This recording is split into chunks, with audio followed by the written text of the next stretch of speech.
Hey everyone, thanks for stopping by the channel. Today it's Moodog from Moodog's Frugal RCs and more.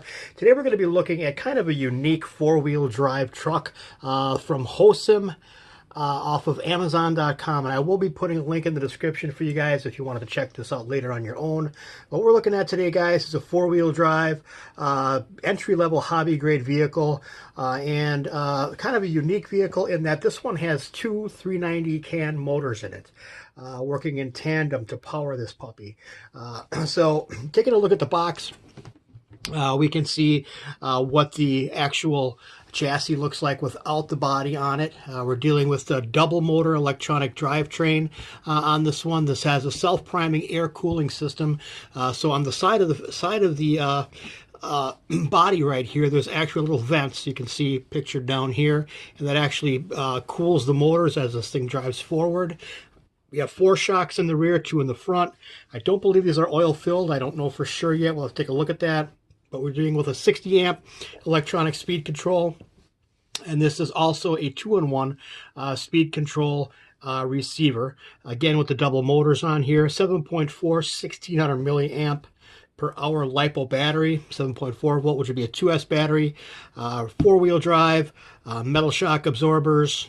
As you can see, some metal pieces on there anyway, and a 2.2 kilogram high torque servo in this one. So I think that's kind of cool. On the side of the box, we're seeing a picture of what the vehicle looks like with the actual body attached to it. This is an IPX4 as far as the water resistant level. I'm glad they did say waterproof. It's not really waterproof, it's water resistant. So basically it's going to be protected against splashes and that type of thing. So driving it in the snow, maybe through some puddles, isn't going to kill it, but you're not going to want to take this scuba diving with you or try to roll along the bottom of your pool. Probably not a good idea.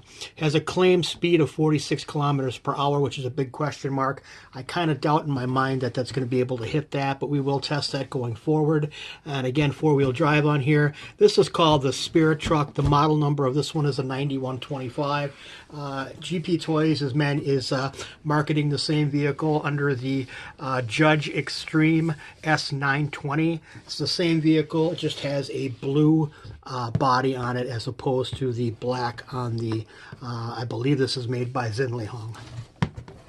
On the other end of the box here, it's showing a picture of the transmitter. Now this transmitter looks pretty nice, guys. Kind of got I got a unique feature on it, and we'll get into that once I get that out of the box. But we're basically looking at some trim functions on here for dual rate for your steering. We have a steering reverse switch on here, obviously your power switch, steering trim, and then we have a speed mode, high or low, which I believe is just a voltage tap. It's basically just going to cut your voltage down on the speed controller to basically tell a speed controller not to go full throttle, even if you're pulling at full throttle. Brushed motors on here. We'll go through all of that a little bit later. Actually, I can kind of run through some of it now. Brushed DC motors on here. There's a 390 can style motors. Operation time up to 15 minutes on that 7.4 1500 milliamp per hour battery. Metal transmission shaft, rubber tires, sponge inserts in this one, guys. Sealed ball bearings all the way around. And 4-wheel independent suspension, 2.4 gigahertz frequency on here. Stuck protection, not quite sure what that means. This has limiting protection on the charging, overcharge protection, thermal protection. So if this thing gets too hot, these motors get too hot, it'll just stop. It's not going to keep going and burn up your motors or your electronic speed control, which is a kind of a cool feature. And this will require 3 AA batteries for the transmitter itself that are not included. So this is like a 95% ready to run unit here. Remote control distance of 80 meters. And then on the side here, we can see the vehicle itself again without the body on it. And I did get the orange and black graphics one on here. All metal parts in here though, guys, so I think that's kind of cool. And that's pretty much it for the box. The back is pretty much standard stuff. All of your radio controlled vehicles, so whether it be quadcopters or ground vehicles, are going to have kind of the same information on it. This is just going to give you transmitter instructions, how to install the battery inside your car, how to charge the battery properly, and then all your warning information here in about 3 different languages, I believe. So that's kind of that. Box seems to be pretty nice. I would hang on to it for storage. Not a bad one to hang on to for that purpose. Let's get that out of the way and take a look at the car itself. The car is pretty nice, guys. Now, I did take the pins out of the body here, so that's why it's kind of flopping around a little bit. And I also went ahead and I took the plastic, there's kind of like an overspray plastic over the Lexan body that I pulled off to show the shine of the body here.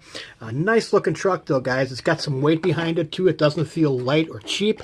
It feels like a substantial vehicle. I like that. When you pick something up and it doesn't feel like it's going to blow away in a stiff wind, this is one such item here. Very, very nicely done. As far as the looks of it, the overall aesthetics of it, this video isn't doing it any justice. It really is a beautiful looking truck. Now we can see that it does have these pretty good sized tires on it, guys. These are kind of 10 scale tires on here. This is rolling on 12 millimeter hexes, so you can change this out to a multitude of different rim and tire combinations to suit what you would like. The rims look pretty good with the little red kind of thing around the outside here, and then the little hex nuts on the inside, kind of caps nuts, which is kind of cool. I'll go ahead and pull the body off of here and give you a little closer look at that. Now, these Chinese manufacturers don't really have names for these vehicles. This is just simply called the 9125, HOSIM 9125. This is made by Xinlehong. I don't care what anybody says, because right up on the top there is the Xinlehong X. It kind of looks like a little crab or maybe some sort of a spider with 4 legs on it, but that is the X for Xinlehong. If you look at any of their literature, I'm pretty sure you will see that in their logo somewhere. But a nice looking body on here, and I will be doing some reinforcing on here because this will be a basher.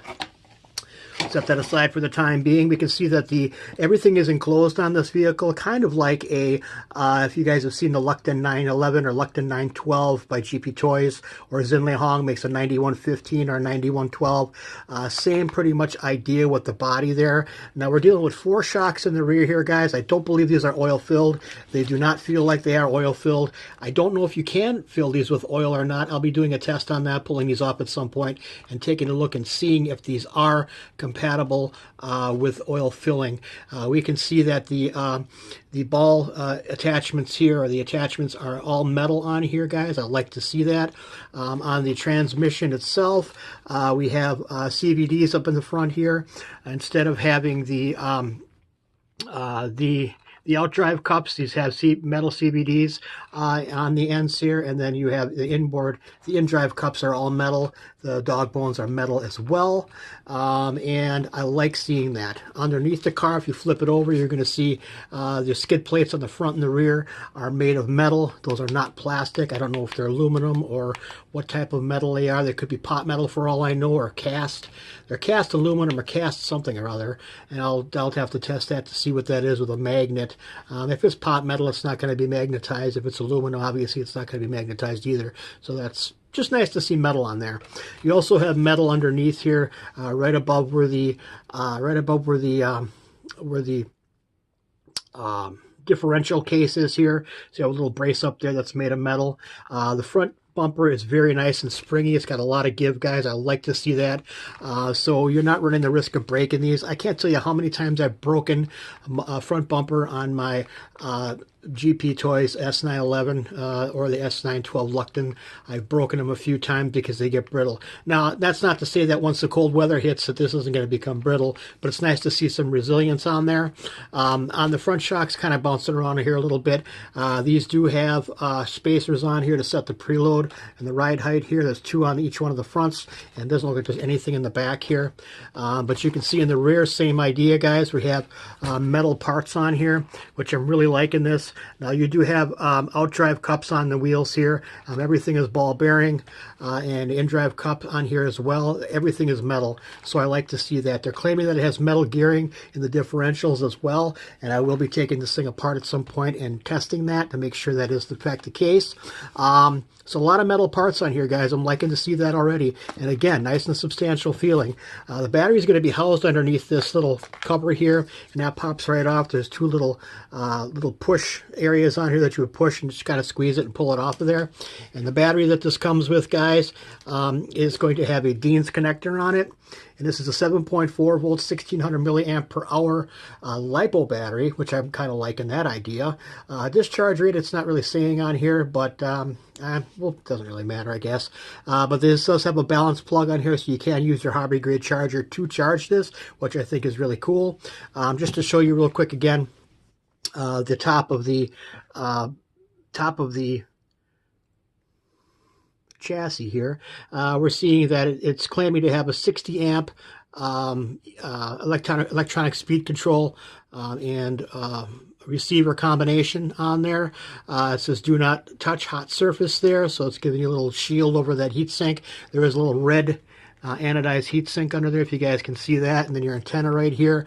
Everything has screws on it, so this is going to be serviceable. I'm going to be taking this apart and doing another video going forward, guys, to show you what the inner workings of this is, and how these motors are working inside here. So inside these sides right here, on both of these sides, there's going to be a 390 can motor in here, and then you have on the side here the vents by my thumb, one there and then one up on the other side here, and that's what actually is going to let the air pass through and cool this when it's rolling.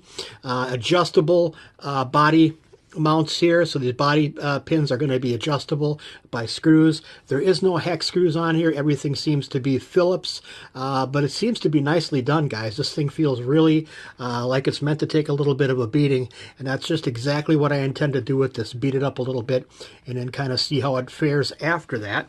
So let's go ahead and get this put back on here just real quick, and we will go ahead and take a look at what else comes in the box. I'll set this aside for the time being right here, along with the top. So this is going to come with a nice manual, guys. This manual is in English only. It is a kind of a glossy magazine stock feeling manual. Has the HOSIM logo up on the top there. The model is the 9125. It's been claimed for ages 14 plus. Dual rates on this thing, and I'll show you how that all works on the transmitter in just a second here. But all of this seems to be well laid out. The Chinese to English translation seems to be good from what I've read of this so far.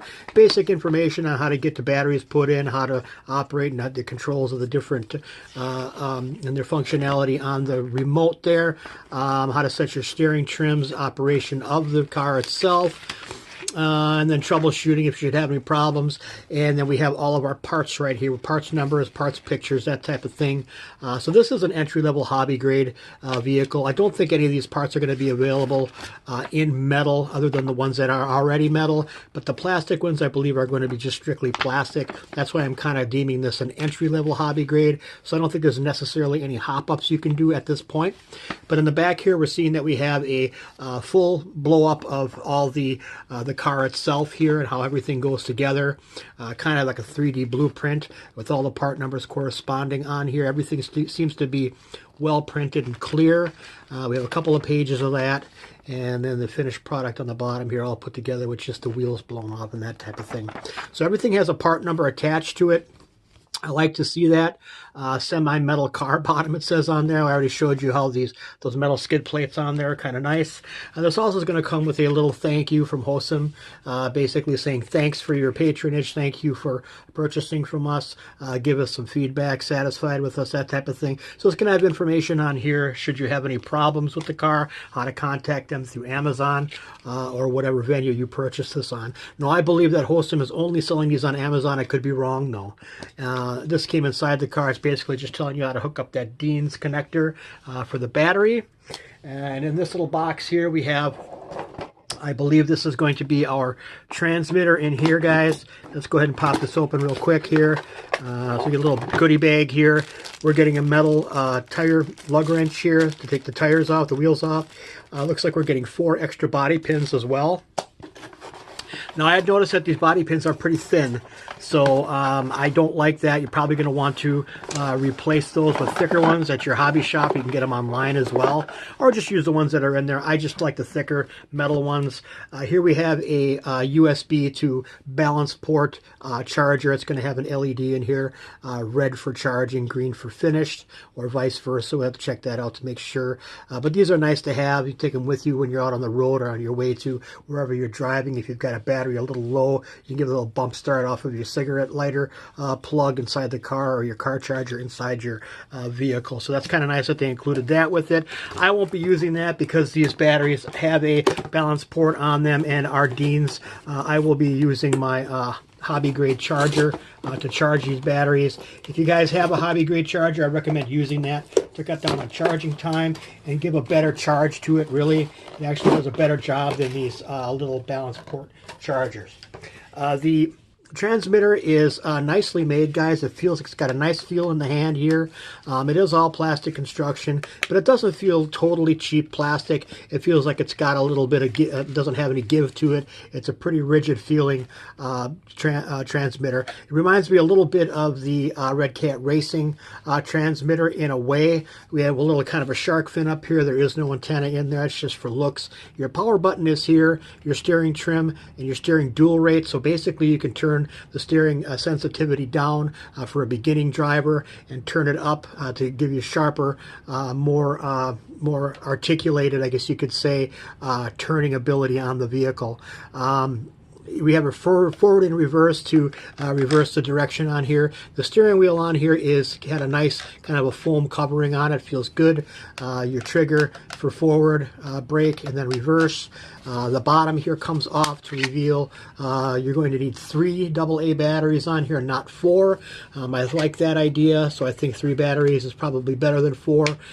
To be honest with you guys, it's not really going to increase the sensitivity or the range of this vehicle anymore by having 4, in my opinion. And really, if you can get this out 80 meters, this thing's going to be pretty much a spec at that point anyway. There really is no need to go any further than that. So this is pretty much the kit itself, guys. There's everything is included here that you see in front of you. I think it's a pretty good value. This is right around $100. I think about $109 right now on Amazon.com.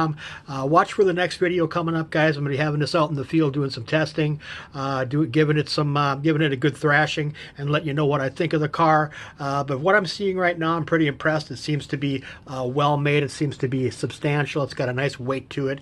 Everything seems to be put together well as well. So that's pretty much it for this video, guys. If you like it, give it a thumbs up. Don't forget to hit that subscribe button, guys. It helps me out so much, and I appreciate all my new subscribers a lot, guys. You guys are really helping me out. Leave a comment in the comment section below if you have any questions. I'll try to answer them the best I can. We'll see you all in the next one, and God bless the Republic.